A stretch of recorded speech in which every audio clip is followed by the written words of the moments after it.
एक ठंडी रात मुंबई के एक व्यस्त रेलवे स्टेशन पर एक भिखारी रोज की तरह भीख मांग रहा था। उसके फटे पुराने कपड़े और सूजी हुई आंखें उसकी बदहाली की कहानी बयां कर रही थीं। लोग उसे अनदेखा करके अपनी दुनिया में व्यस्त थे, लेकिन उस दिन कुछ अलग हुआ। स्टेशन पर खड़े एक अमीर बिजनेसमैन की नजर उस भिखारी पर पड़ी। उसने भिखारी से पूछा, तुम हर दिन यहां भीख मांगते हो, कभी सोचा है कि जिंदगी इससे बेहतर भी हो सकती है? भिखारी हंसते हुए बोला, मेरी जिंदगी बस यही है साहब, मैं मजबूर हूं, मेरे पास कोई और रास्ता नहीं।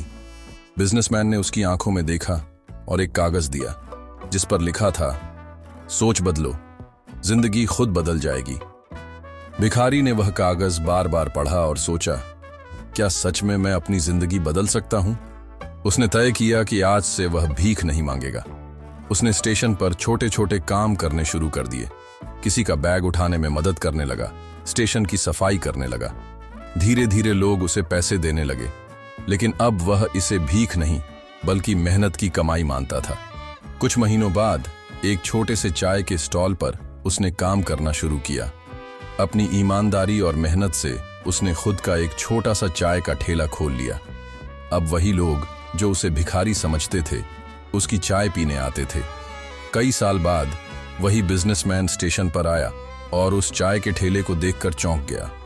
भिखारी अब एक सम्मानित दुकानदार बन चुका था। उसने बिजनेसमैन को देखते ही कहा, साहब, आपने सही कहा था, सोच बदलो, जिंदगी खुद बदल जाएगी। कुछ समय बाद वह व्यक्ति एक बड़ा चाय नाश्ते का रेस्टोरेंट खोल लेता है।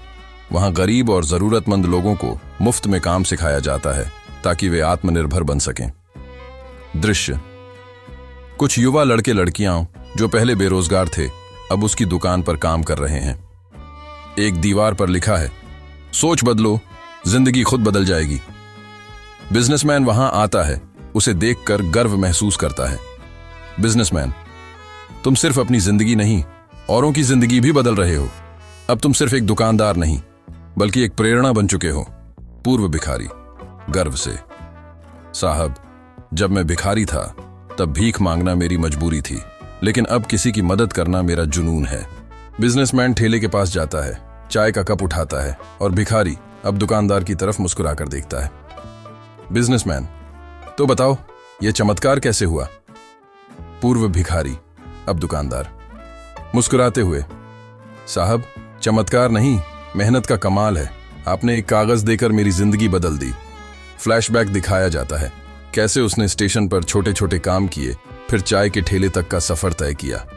बिजनेसमैन, मुझे खुशी है कि तुमने अपनी तकदीर खुद बनाई। अब आगे क्या? पूर्व भिखारी, अब मेरा सपना है कि मैं और लोगों की मदद करूं जो कभी मेरी तरह मजबूर थे। बदलाव की नई कहानी। समय बीतता है और अब वह पूर्व भिखारी, जिसका नाम रवि है, एक सफल रेस्टोरेंट मालिक बन चुका है। उसका चाय नाश्ते का रेस्टोरेंट पूरे शहर में मशहूर हो गया है।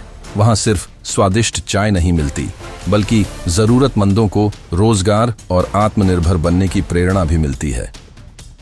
नई चुनौती। एक रात रवि अपने रेस्टोरेंट में बैठा होता है, तभी एक महिला रोते हुए आती है। महिला, भैया, मेरी मदद करो, मेरे बच्चे भूखे हैं और मेरे पास नौकरी नहीं है। रवि उसकी हालत देखकर भावुक हो जाता है और उसे बैठने को कहता है। वह उसे और उसके बच्चों को खाना देता है और पूछता है, तुम्हें कोई काम आता है? महिला कहती है, मैं सिलाई करना जानती हूं लेकिन मशीन नहीं है।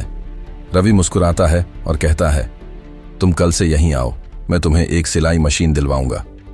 तुम यहां बैठकर अपने काम की शुरुआत कर सकती हो। महिला की आंखों में आंसू आ जाते हैं, लेकिन इस बार ये खुशी के आंसू होते हैं। बड़ा सपना। रवि को अब एहसास होता है कि वह सिर्फ एक चाय वाला नहीं बल्कि बदलाव की एक नई लहर है। वह फैसला करता है कि वह अपने जैसे और लोगों को आत्मनिर्भर बनाने के लिए एक सेल्फ हेल्प सेंटर खोलेगा। लेकिन यह इतना आसान नहीं था। उसके पास अब भी सीमित साधन थे और एक बड़ा सेंटर खोलने के लिए उसे अधिक धन और जगह की जरूरत थी। बिजनेसमैन की वापसी। बिजनेसमैन, जिसने रवि को पहला सबक सिखाया था, एक दिन फिर से उसके रेस्टोरेंट में आता है। बिजनेसमैन, तुम्हारी कहानी पूरे शहर में गूंज रही है रवि। मैं देख सकता हूं कि तुमने अपने सपनों को हकीकत बना दिया। अब आगे क्या सोच रहे हो? रवि उन्हें अपने सेल्फ हेल्प सेंटर का आइडिया बताता है। बिजनेसमैन मुस्कुराते हुए, ये तो कमाल का आइडिया है, लेकिन इसके लिए संसाधन कहां से आएंगे? रवि, बस एक मौका चाहिए। अगर लोग मुझ पर विश्वास करें तो मैं और भी लोगों की जिंदगी बदल सकता हूं। बिजनेसमैन, तो फिर तैयार हो जाओ, मैं तुम्हारी मदद करूंगा। बिजनेसमैन रवि को एक नए सेंटर के लिए जरूरी धन और संसाधन जुटाने में मदद करता है। कई और लोग इस पहल में शामिल होते हैं। एक नई सुबह 6 महीने बाद रवि का सपना साकार हो जाता है। एक भव्य उद्घाटन समारोह में एक बड़ा बोर्ड चमक रहा होता है, सोच बदलो, जिंदगी खुद बदल जाएगी फाउंडेशन। इस सेंटर में गरीबों को सिलाई, बेकरी, लकड़ी का काम और छोटे बिजनेस शुरू करने की ट्रेनिंग दी जाती है। पुराने भिखारी जो कभी लाचार थे, अब सेंटर के प्रशिक्षक बन चुके हैं। वे अपने जैसे अन्य जरूरतमंदों को सिखा रहे हैं कि कैसे अपनी सोच बदलकर जिंदगी को नया रूप दिया जा सकता है। प्रेरणा का अंत नहीं, नई शुरुआत। उद्घाटन समारोह में रवि अपने पुराने गुरु बिजनेसमैन के पास आता है। रवि साहब, आपने मुझे सिर्फ एक कागज दिया था, लेकिन मैंने उसे अपनी तकदीर बना लिया। बिजनेसमैन, और अब तुम वही कागज हजारों लोगों की तकदीर बदलने के लिए इस्तेमाल कर रहे हो। रवि मुस्कुराता है। तभी एक छोटा बच्चा जो कभी स्टेशन पर भीख मांगता था आता है और रवि से कहता है, भैया, मैं भी कुछ बनना चाहता हूं। रवि उसके सिर पर हाथ रखता है और कहता है, तो चलो सोच बदलते हैं। अंतिम संदेश, एक विचार ही वह बीज होता है जिससे सफलता का वृक्ष उगता है। अगर हम अपनी सोच को सकारात्मक दिशा में मोड़ दें तो पूरी दुनिया बदल सकती है। द एंड, या शायद एक नई शुरुआत।